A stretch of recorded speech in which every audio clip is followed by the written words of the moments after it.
Joining us now to analyze today's headlines is Robert Jensen. He's an author and a professor of journalism at the University of Texas at Austin. Hi, Bob. Happy New Year, Sonali. Happy New Year to you too. Well, the 114th Congress is formally being seated today, marking the first time that Republicans will control both chambers in nearly 10 years. Little will change in the House, which was already dominated by Republicans, although John Boehner will likely face an embarrassingly large opposition from his own party for the position of House Speaker as representatives cast their votes today. In the Senate, there's another matter altogether where the GOP now has 54 seats and where Senate Majority Leader Mitch McConnell represents a tough oppositional force for President Barack Obama. McConnell told CNN, quote, "I think the message from the American people is that they'd like to see a right-of-center, responsible, conservative governing majority," end of quote. The GOP is still reeling from the revelations of Louisiana Representative Steve Scalise's association with Klan leader David Duke. Scalise is House Majority Whip.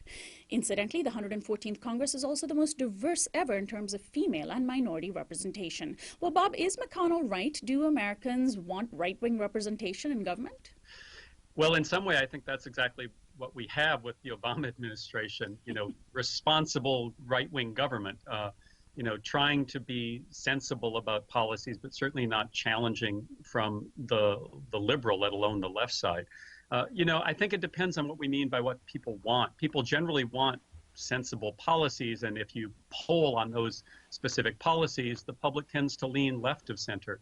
But ideologically and in the way we define ourselves, many people see conservative principles as the way to do that. Now, is the existing Republican Party even conservative? All of these are essentially questions of how we define terms.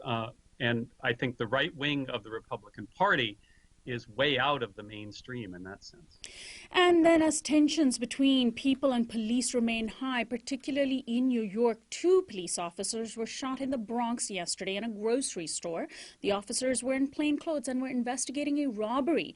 Both officers were wounded but apparently are in stable condition. There's currently a manhunt for the 2 suspects. The incident comes on the same day as the second of 2 funerals for New York Police Department officers who were fatally shot in December.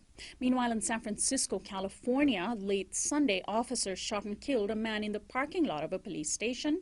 The man was apparently carrying a BB gun in his waistband. The officers involved have been placed on administrative leave. Now, Bob, do we have a crisis in the U.S. today over how we approach policing? And is this issue finally getting the attention that it deserves? Well, of course, we have crises, plural, in policing. The first and most obvious has been on the agenda for the past year, and that's the racialized disparities in the use of force, especially deadly force, against primarily black and brown folks. That's now on the table in a way that I think right-wing forces are not going to be able to push off. We also, of course, have a crisis around militarized police forces. That came up in Ferguson in the reaction to demonstrations. We also have the ongoing crisis of the way police are the kind of battering ram of the so-called drug war, the problem of the abuse of civil forfeitures, the way that now police agencies often profit from this project by being able to essentially seize the assets of people arrested. We have a number of crises, and we can only hope that this unfortunate shooting, or now shootings in New York, don't wipe away the deep political analysis necessary for this kind of thing. And finally, a 30-year-old man has been charged with murder in the shooting death of his own father, a hedge fund manager. Thomas Gilbert Jr. was charged last night on several counts related to homicide in a wealthy East Side Manhattan neighborhood in New York. Gilbert allegedly shot his father over a reduction in a weekly allowance from his parents, who had also decided to stop paying the rent for his Chelsea apartment. He faced earlier charges of criminal contempt. Gilbert's father worked on Wall Street for 4 decades. The family is a picture of American wealth and privilege, with both father and son having graduated from Princeton University. Gilbert Jr. has apparently never held a job.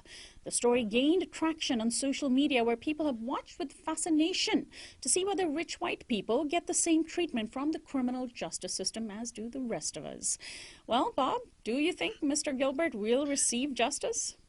Well, this story, of course, cries out for subtle humor on many fronts, but of course somebody's dead, so we don't want to do that. But, trying to be serious about this. I assume this young man will get the best money or the best justice that money can buy. And of course, the irony is that he's been cut off from that supply of money. If we step back from the individual case, we recognize the fundamental corrosive nature of concentrated wealth. And I think that these stories that are both tragic and bizarre in a certain way should give us a chance to raise the question of a larger economic system where wealth is concentrated, when inheritance undermines the best that we want from each other of commitment and hard work. And that certainly wasn't the case in this particular family. Well, I want to thank you, as always, Robert Jensen, for joining us today, and we will talk to you again next week. Thanks, Sonali. Robert Jensen is an author and a professor of journalism at the University of Texas at Austin. This is Uprising. When we come back, we'll take a look at the trial unfolding in Massachusetts over the Boston Marathon bombing. Stay tuned.